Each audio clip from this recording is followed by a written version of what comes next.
So hello everybody, we are continuing the Sammaditthi Sutta, which is right view or a right understanding, a right vision, or it can be also called as right perspective. So in the Sammaditthi Sutta, we have covered few of the sections before, and here at Savatthi, there are several monks, and they're asking a question to Venerable Sariputta that what is Sammaditthi, and in what way a noble disciple is said to understand the Sammaditthi and has arrived at the true Dhamma. So Venerable goes on explaining the 10 unwholesome qualities and the 3 roots that why a person does the unwholesome things, and the 3 roots are greed, hatred, and delusion or ignorance. And Venerable Sariputta then explains on the 10 wholesome and the 3 roots of the wholesome deeds. Then the monks ask, Bhante, is there any other way to understand Sammaditthi? And Venerable Sariputta goes on explaining about the nutriments, the 4 nutriments. And Venerable Sariputta says, if you understand what is nutriment, the different type of nutriments. We saw last time there are 4 nutriments.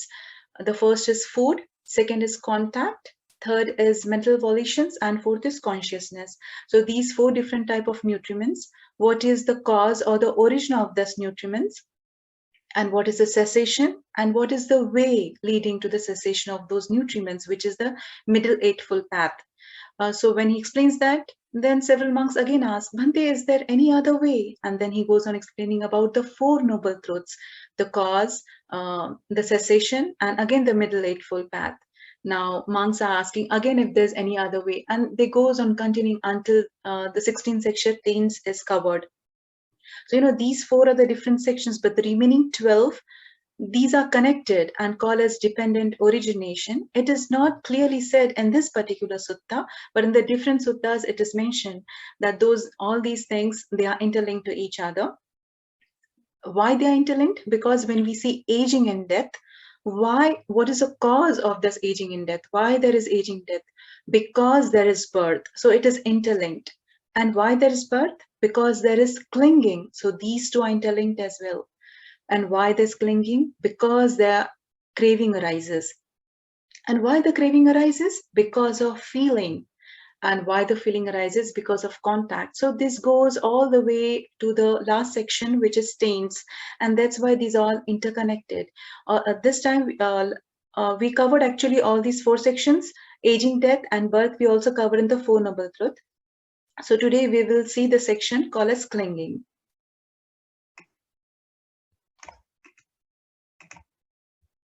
So your monks is asking again, is there another way in which a noble disciple is one of right view and has arrived at this true Dhamma?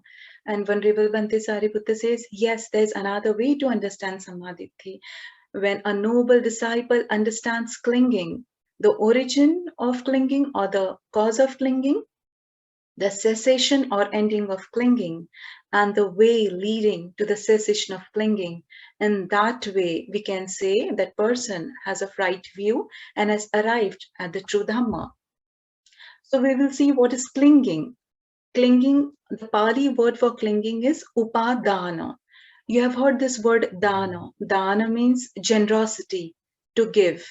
So, and when we attach that A to dana, we are negating the dana. So when dana is giving, adana becomes not giving or taking or keeping to yourself. And upa has several meanings. Upa means on, upon, or closeness or nearness.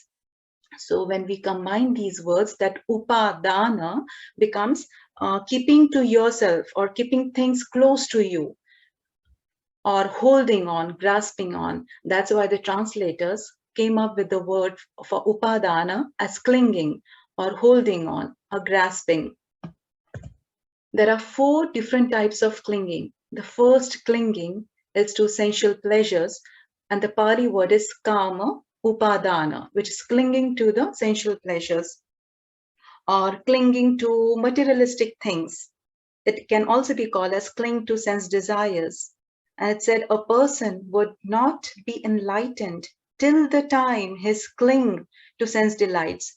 And we have seen those 6 sense organs, which are those: eye, ear, nose, tongue, body, and mind. So whatever the sight we see through the eye, we cling. If we cling to that, the second is ear. If any of the sound that comes to ear, and if we cling to that object, the smell coming from the nose, and if we cling to that, the fourth would be the flavor, whatever we eat, we taste through our tongue, if we cling to that, and the contact that comes to our body, that touch, if we cling to that, and all the mental objects or the thinking and the thought processes cling to the mind.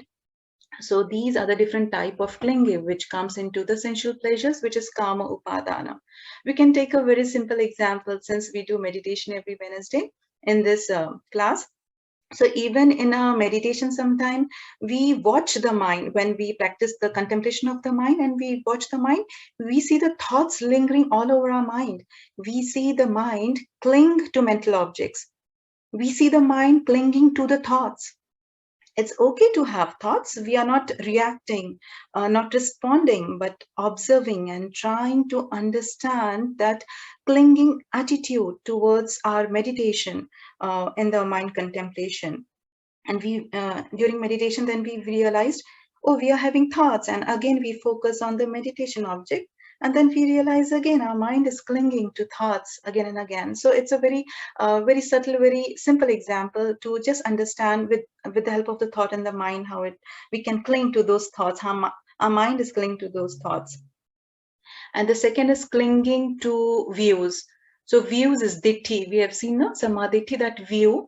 So ditthi and Upadana is clinging. So clinging to views is called as dithhi-upādāna. So though a few people cling to their views also. Of course, there are so many people and everyone would have different views. That is not the problem. Having different views is not the problem. But when we cling to those views, our views basically, that is the problem. And we can find it, usually we do not cling to other thoughts, to others' views, to others' perspectives. But if we see deeply, we always kind of cling to our thoughts, our perspective. We think we're always right and we cling on to those thoughts. Even clinging could be to different views also. It could be world view, politics views, environmental views, even the views about other people, about other objects, how others' life is going on. We have different views. When we go to office, the colleagues, the workers in the office, everybody would have different views.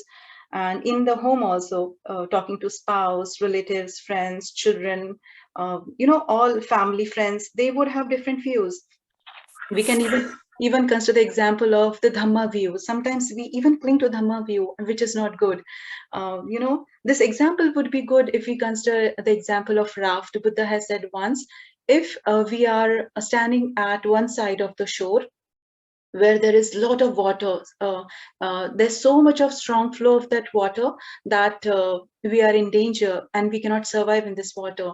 But we see onto the other side of the shore, the water is calm. And if we go there, we might survive. But there is nothing, just a tree. So we would build the raft, and with the help of that raft, some bodily hands movement and leg movements, if we cross to the other side of the shore, now this raft have been very useful, fruitful to us, because that raft had helped us to coming out of the danger, have helped us to come from one side of the shore to the another side of the shore. But we cannot hold on to the raft just because it has helped us. We still have to let go of that raft. Otherwise, it will be a baggage for us if we carry that raft for our further journey. So even that Dhamma is helping us today for coming out of this suffering life all the way to the enlightenment. We cannot hold even on to that Dhamma. So clinging to anything, they're talking about these views or any other views as well. So third is clinging to rules and observances. And the word here is self-attavadupādāna. So seal is the precepts, and but, the vows, the rituals, observances, all those. Maybe I heard a little bit of voices. If you can mute, please. Thank you. Yeah. silabbatupādāna, which could be clinging to rules, observances. It could be even clinging to rituals and practices. So this we can take the example of the Siglovada Sutta, which comes in the Nikaya, number 31. So this name is Siglovada Sutta because there's a young person whose name is Sigal, and it's a conversation between Buddha and that young person Sigala. That's why they name as Siglovada Sutta. So once it happened so that Buddha saw this Sigal coming out of the city, the Rajgaha. Rajgaha was a very big place. Buddha was entering into Rajgaha for the alms round. He used to do that for the food. So he just entered one day, and this seagull was coming out of the Rajgaha.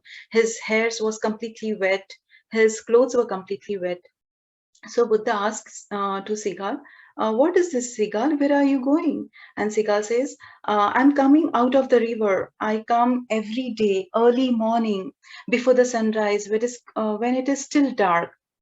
And I follow this ritual of taking bath in the cold water early morning every day. And I respect all the directions. I venerate and I bow down to all the directions, which is east, west, north, south, top, and the bottom. So, this, I'll give you just little background of the Seagal. Seagal was not religious at all. He never believed in Dhamma. In fact, he never believed in any of the religion. But his father was a religious person. So this ritual was followed by his father his whole life, because that was a family tradition for them. It was just a ritual for them. So when father came to know that anyways he was his father, he knew that Seagal is not religious at all, and he may not follow or continue this tradition, their family tradition. So at the deathbed, his father takes a promise from his son Sigala that you have to follow this tradition no matter what, because now I am on the deathbed. I may not be able to follow this tradition, this ritual. So now Sigal do not have any other option but just to follow what his dying father is asking him to do, to continue with this ritual. But Buddha says to him, Sigala, this is not the way to worship the directions. If you want to really worship the directions, you have to have the intention of the respect. If you really want to worship the direction, the east direction, consider your parents to be in the east direction. You have to take care of your parents, children, family, relatives, with the thought of making worthy of your inheritance, making yourself worthy of this existence, providing food to parents, providing food to children. This is how you have to look to your parents. If you really want to consider the respecting to the east direction, keep your parents to the east direction and respect them. If you really want to worship the west direction, keep your spouse in the west direction. I mean, consider your spouse to be in the west direction. You have to look after your spouse, respecting them, appreciating their good values, their moral values, being faithful and protecting as well. If you really want to worship the north direction, keep your friends, your associates in that direction by being helpful, by being sincere to them, by being impartial. And if you want to worship the south direction, keep your teachers on that spot. Respect the teachers, follow their instructions to understand their teachings and apply all those teachings in your daily life. And when you consider the top direction, keep the noble person, the worthy person on the top direction. Take care of their needs, practicing generosity, taking care of those priests or the monks and respect them. And when you look down, you have to actually have the thought of, if you have workers, if working for you, or servants or maids, you have to respect them also, consider them in that direction by assigning work according to their ability, or paying them fairly, asking them if they are in need of something or short of something, providing them with the basic needs. So you have to respect them if you really want to respect all these directions. So do not just follow this ritual without understanding the importance or meaning, just for the sake of doing or worshipping any directions.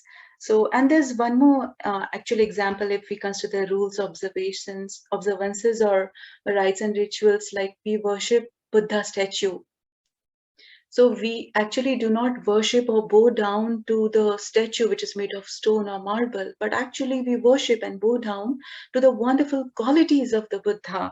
We respect them because he is worthy of honor, he is worthy of respect, he is the enlightened one who has shown that path. Even when we offer the flowers, someone says it's a ritual, but when we understand, we are not just offering the flowers for the sake of offering, but when we offer the flowers, we see the flowers are so fresh, beautiful, with a lovely smell in the morning. And when we offer at the lotus feet of the Buddha, we see those beautiful flowers, but in just couple of hours, those flowers gets dried up and there's no smell in it, and we don't even want to look at those dried flowers. The flowers which we really like to see in the morning and love to smell, but now we do not, because it's completely dry and do not have any smell. So that gives that shows the symbol actually of impermanence. If we have the intention of looking at it and understanding how the world works, how the impermanence is, it would be very easy. Same case with the lighting the incense stick. That incense stick, which has a lovely smell, it's completely a full powdery, but when we light it, it's completely ash.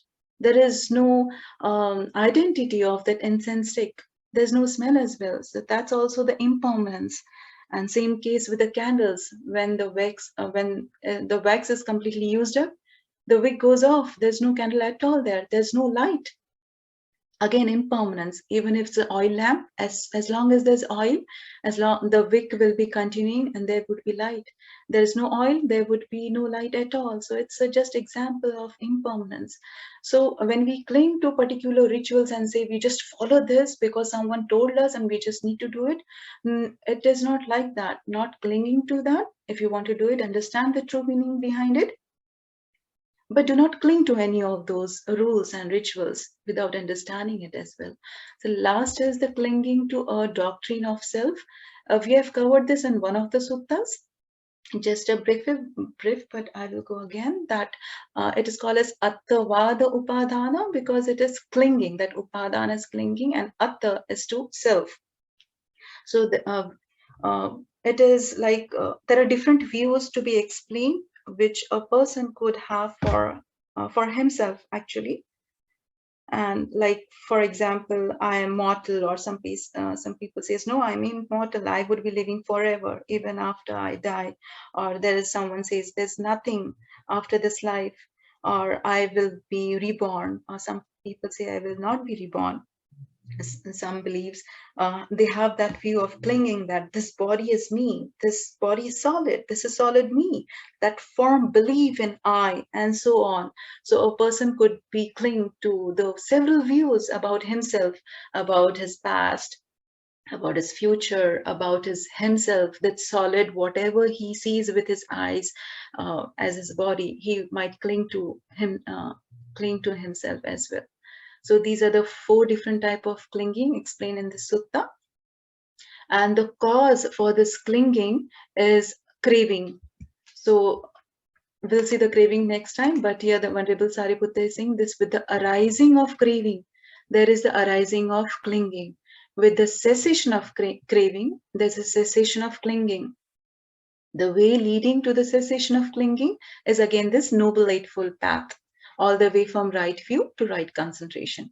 And when a noble disciple has thus understood clinging, when he understands the true meaning of clinging and why this clinging arises, how can we stop it? What is that way, that Noble Eightfold Path? If we understand that, that means we can say that person makes an end of suffering.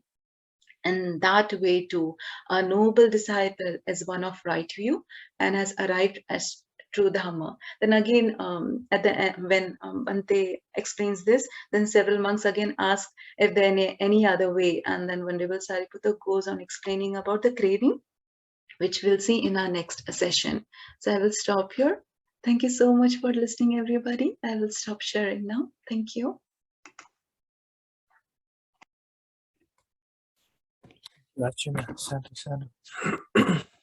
Thank you. Thank you so much, Bhante.